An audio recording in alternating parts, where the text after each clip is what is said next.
Hi everyone, you are welcome to Emotional Dramas. Today, I will be sharing with you about what happened when love turned to control. Love is beautiful when it blooms from a place of trust, freedom, and mutual respect. But what happens when that love slowly becomes a cage, and when the arms that once embraced you now feels like shackles? This is the story of Lara and Teo, a love that started as a dream and slowly drifted into something darker. It's a story of passion, dependency, and the quiet battle between love and control. Lara met Teo on a rainy afternoon at a bookstore in Lekki. She was drawn to his deep voice and the way he talked about life like a poet. Teo was magnetic, thoughtful, and patient. They bonded over novels and shared dreams. He said she made him feel seen in a way no one ever had. Lara felt the same. Their relationship moved fast.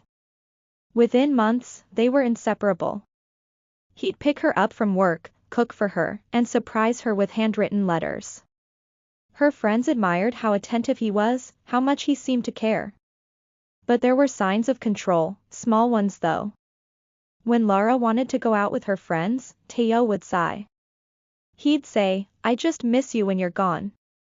At first, it felt sweet. And she thought, well, he just loves me too much. The gentle concern started becoming possessiveness. Teo began questioning Lara's outfits. Why wear that? You're beautiful, but not everyone deserves to see that. He started checking her phone, not openly at first. She noticed her messages were being read, and her call logs monitored. She told herself it was normal, that he was just a protective partner. But then he asked her to stop talking to her male colleagues. When she refused, he got silent and distant. "I guess you don't care how I feel," he would say. Soon, she found herself changing to keep the peace. She stopped going out. Stopped posting on social media. She dressed down to avoid arguments. Still, Teo would find new reasons to be upset. Lara's world shrunk. Her friends grew distant, not because they didn't care, but because she stopped reaching out. Her best friend, Toyin, noticed. She visited and tried to talk, but Lara defended Teo. "He's just intense because he's had a hard life," she responded. Next, Teo encouraged Lara to quit her job and pursue something less stressful. She became financially dependent on him. He began to control where she went, who she saw, what she wore, and even what she believed about herself. And still, he said he loved her. He said he was protecting her.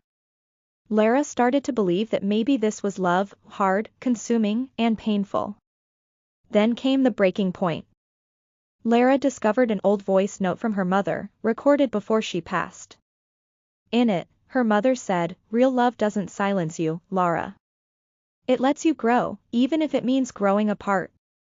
Something inside her cracked. She began to see her reflection, not as a loved woman, but as a shadow of who she once was. She tried confronting Teo. "I feel suffocated," she said. But he broke down in tears, begging her not to leave. "I don't know who I am without you." He made her feel guilty for wanting her space. Lara reached out to Toyin, her friend, again, secretly. And Toyin helped her see the relationship for what it truly was, an emotional control disguised as love. Then they made a plan.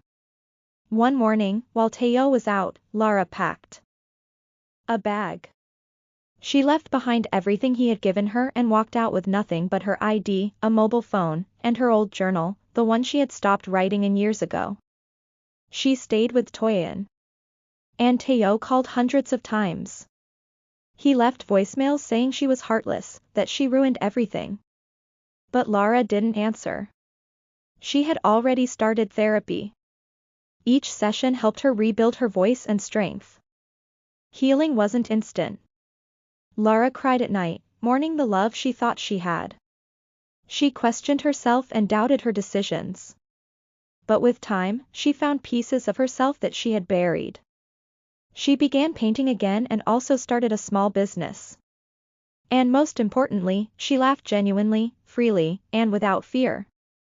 Teo tried to reach her months later, saying he had changed. But she didn't go back. She had learned that love, real love, doesn't control, it empowers. Lara's story is not rare. So many suffer in silence, thinking love means sacrifice at all costs. But love is not control. It is not surveillance, isolation, or guilt. Love lets you be yourself.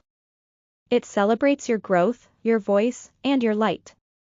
If you or someone you know is in a controlling relationship, know this: you deserve freedom. You deserve peace.